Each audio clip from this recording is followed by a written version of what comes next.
Hi friends, ఇవాళ మన recipe వచ్చి జున్ను తయారు చేయడానికి కావాల్సిన పదార్థాలు: మిరియాలు, యాలకులు, సొంటి, యాలకులు. వీటిని పొడి చేసుకోవాలి, ఈ మూడింటిని కలిపి. తర్వాత జున్ను పాలు, మామూలు పాలు అండి.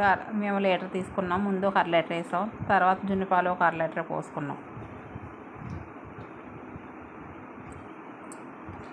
ఆ తర్వాత మిరియాల పొడి వేసుకోవాలండి దాంట్లో. తర్వాత బెల్లం వేసుకోవాలి. నేను లీటరు మామూలు పాలు, ఒక 1/2 లీటరు జున్ను పాలు కలిపి పోసుకున్నాం. దానికి మాకు 1/2 కేజీ బెల్లం పట్టిందండి.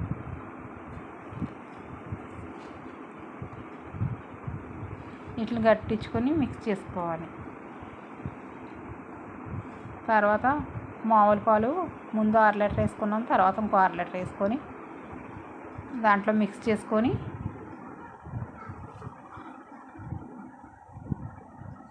వేరే దాంట్లో వడకట్టుకోవాలి.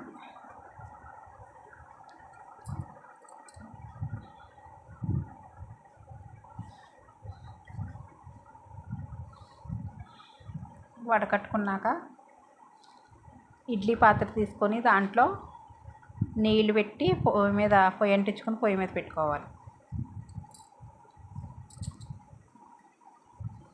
దాంట్లో ఈ జున్ను పాలు దాంట్లో పెట్టి దానిపైన మూత వేసుకొని ఒక 20 నిమిషాలు ఉడికించుకోవాలి.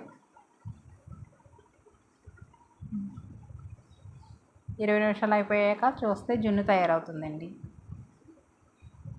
దీన్ని కాసేపు చల్లారనిచ్చి సర్వ్ చేసుకుంటే టేస్టీ జున్ను రెడీ. మా వీడియో నచ్చితే లైక్ చేసి, షేర్ చేసి, సబ్స్క్రైబ్ చేసుకోండి.